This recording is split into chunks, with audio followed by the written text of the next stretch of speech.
Industrial Nation, on va parler aujourd'hui de social selling.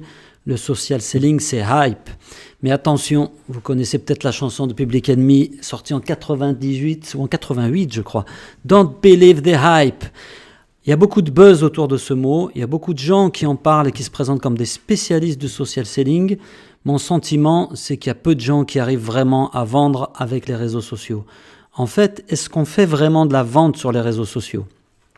Au mieux, ce que vous allez arriver à faire, c'est de créer des interactions, c'est de rentrer en contact avec des gens, c'est de susciter de l'attention par rapport à votre marque ou à vos produits ou à vous-même, c'est de développer une audience avec des gens qui éventuellement peuvent, en toute hypothèse, potentiellement, dans certains cas, devenir clients.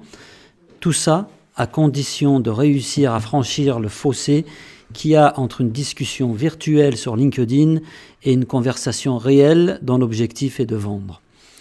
Le défi, il est là. Comment on passe du hype au business ?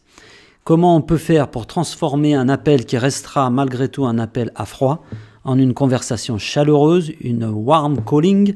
Et comment est-ce qu'on peut transformer ce type de conversation en business sonnant et trébuchant ? Je vais vous donner un petit peu quelques pistes qui permettent d'arriver à faire ce tour de passe-passe. La première chose, c'est de transformer votre cold call en warm call. Bon, vous n'êtes pas forcément à l'aise avec le mot cold calling. Personne n'aime ça, les appels à froid, ça fait tellement siècle dernier. Mais en fait, il s'agit bien de ça. Si vous ne passez pas d'appel, il ne se passera pas grand-chose, malgré que vous soyez camarade ou ami ou en contact avec une personne sur LinkedIn ou sur tout autre réseau social. Comment est-ce qu'on fait pour passer de cette discussion confortable à coup de commentaires et de messages in-mail sur LinkedIn à une conversation réelle qui peut conduire à du business et à des affaires conclues ? Comment est-ce qu'on peut transformer ce qui fait peur et ce qui ressemble grandement à un cold call, à un appel à froid, en un warm call, un appel à chaud ?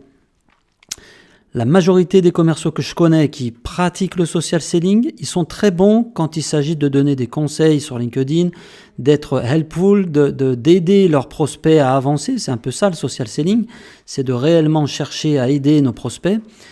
Mais ils ont beaucoup de mal à maintenir cet état d'esprit quand il s'agit de passer aux choses sérieuses et notamment quand ils ont le prospect au téléphone.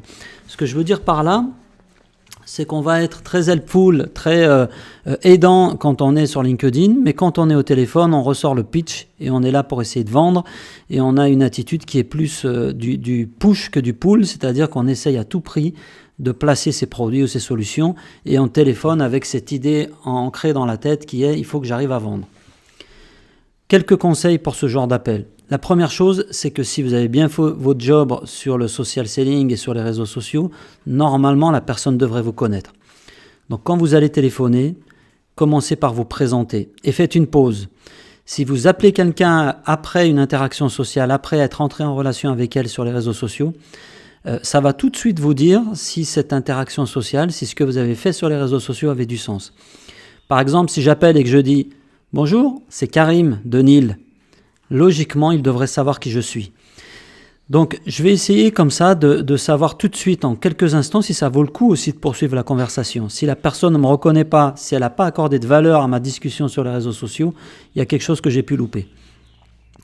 Le deuxième point, après l'entrée en matière, après cette présentation, quand on se connecte, c'est bien sûr de préqualifier les leads. Si vous êtes en B2B et notamment si vous êtes un industriel, normalement, vous avez une idée assez précise du type d'entreprise, du type de boîte qui achète vos produits, le chiffre d'affaires, la taille, le secteur, la zone géographique, tout ce qui paraît pertinent dans la sélection de vos prospects. Et vous devriez aussi avoir une idée assez précise de qui est impliqué dans la décision d'achat. On a beaucoup parlé de ça sur le blog de l'agence NIL. Vous avez de nombreux interlocuteurs possibles dans un process d'achat dans le secteur industriel. En moyenne, c'est entre 5 et 8 personnes. Donc, vous devriez connaître très précisément les personnes qui ont une influence dans le parcours d'achat. Et c'est ces gens-là qu'il faut essayer d'engager sur les réseaux sociaux. Ce n'est pas la peine de passer du temps à discuter avec des gens qui n'ont pas d'impact sur la décision d'achat. Vous pouvez le faire, c'est humain, c'est sociable, c'est amusant. Mais si vous cherchez à faire du business et à vendre grâce aux réseaux sociaux, à faire du social selling, vous allez perdre votre temps et vous feriez mieux de passer à autre chose. Donc, si vous appelez quelqu'un, avant de discuter avec lui, assurez-vous d'avoir bien préqualifié la personne, de savoir si c'est la bonne personne dans le process d'achat, si elle intervient, si elle a un rôle à jouer, si elle a une influence. Faites une recherche rapide autour de son entreprise et voyez s'il y a des preuves ou des indices qui vous indiquent que cette entreprise est en train d'investir ou d'innover. C'est souvent ce genre de trigger, ce genre de déclencheur qui peut être intéressant à ce stade de préqualification. Dans le même ordre d'idées, le contexte. Le contexte est très très important. Si vous voulez engager correctement une conversation, si vous faites de l'engagement sur les réseaux sociaux, vous devriez avoir une image assez précise de la personne à qui vous parlez. Vous devriez pouvoir connaître ou déjà connaître sa situation, ses centres d'intérêt. Et normalement, vous devriez même avoir déjà une idée assez précise du problème qu'ils essayent de résoudre. C'est ce qu'on appelle le contexte.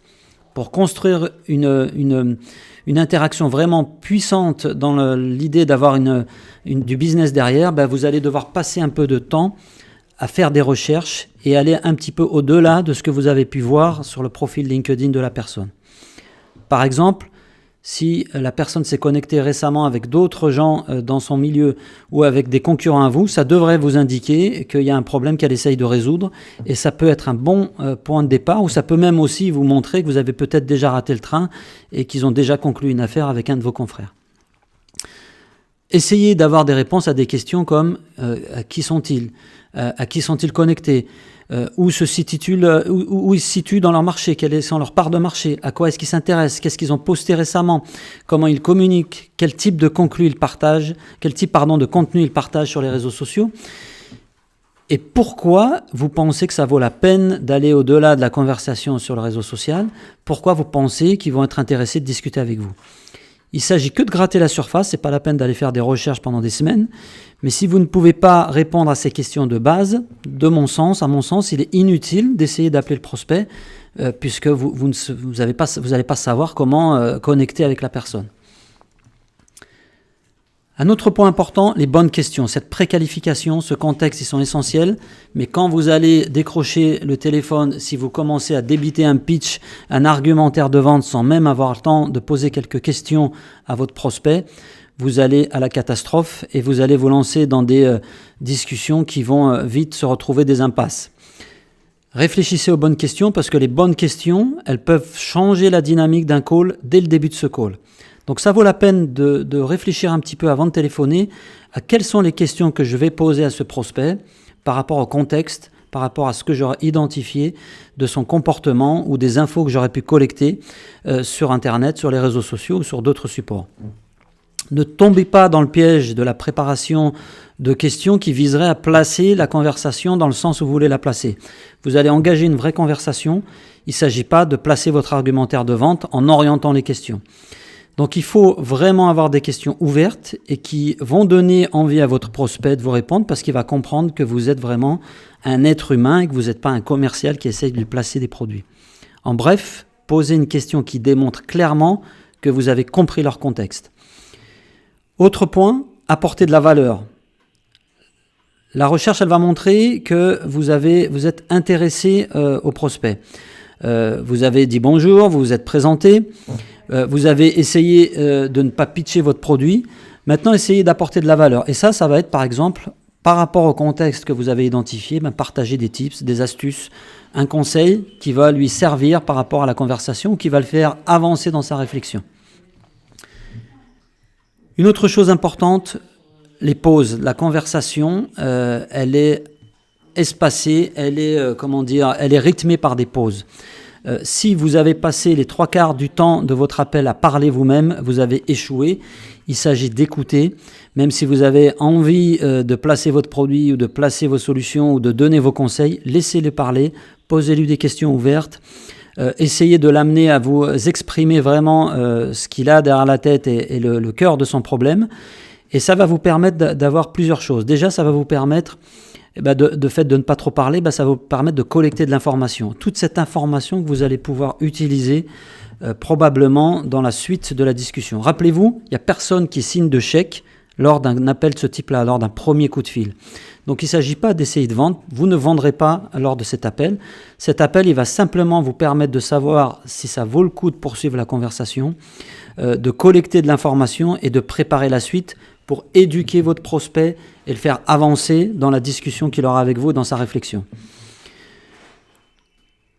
Le but, c'est vraiment de voir, après toutes ces conversations, si le prospect est un bon fit et si vous avez suffisamment réuni d'éléments de contexte pour pouvoir avancer avec lui et pour pouvoir commencer à rentrer dans une phase de présentation d'une proposition ou d'un plan.